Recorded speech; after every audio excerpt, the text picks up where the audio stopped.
I call Daniel Johnson to be followed by Stephen Kerr. Well, I presume that applause is for the beginning of my contribution. Thank you, Presiding Officer. Let me try to do the impossible. Despite the heat and the noise and the ill temper, I think there are things that we agree on.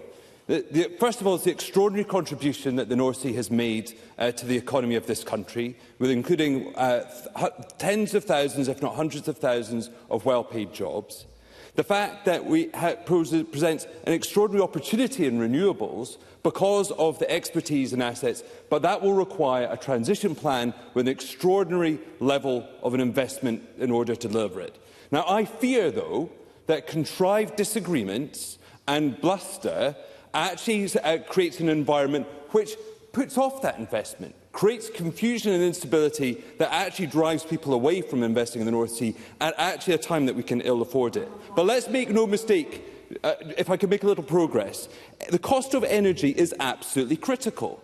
In the last couple of years, if we needed a lesson in that, we have seen utility bills double, food bills increased by a third, the cost of doing business skyrocket, all because of an energy shock.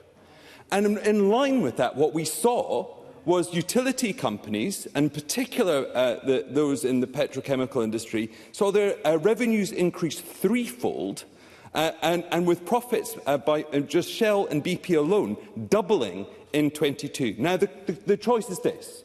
When those profits occur, do we want to see those profits invested in share buybacks, or do we want to see them taxed because they're extraordinary profits and invested in the transition? That is the proposition that Labour said. Now, by all means, question the detail of that. If I could just make a little bit, I'm keen to take some intervention, but I'd look to make some progress. But that is the proposition. That is the plan. And at least we have a plan there to look at and criticise. And by all means, let's look at the detail. But I think we need that plan. Yes. Daniel Johnson. Doesn't Daniel Johnson realise that the industry itself, the investors he's describing, are being put off by his party's future plans for the sector? That's what's driving investment away. Daniel Johnson.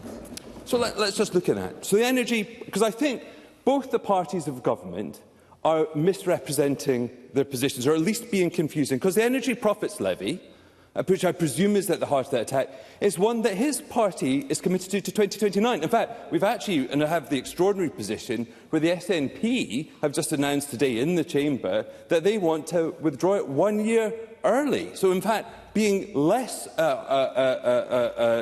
clear on that tax, or less committed to that tax, than the Conservative government. Well, if she could clarify if that is what she meant by that comment about the original date.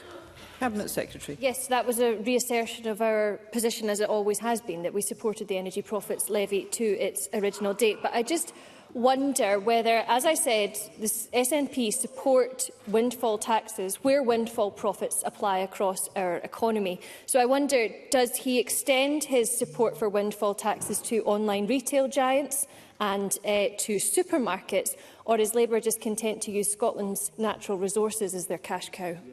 In conclusion, Mr Johnson. I think we've just heard the rather extraordinary revelation that when it comes to windfall taxes, the SNP want to do less than the Conservative government. And the reality is this shouldn't be a surprise, because we have seen at least 3 different positions on a windfall tax from the SNP in the last year alone. And on licensing alone, Mary McCallum said in November 22 at a Friends of the Earth meeting that the Scottish Government does not agree with new licences, and yet we hear today an entirely different position and pretending as though the previous position did not exist at all. The reality is we have a very confused position from both the Conservatives and the SNP. I'm sorry I have to draw my comments to conclusion there, but ultimately, as Liam MacArthur said, transition is a necessity. You must conclude, Mr. Johnson. Thank you.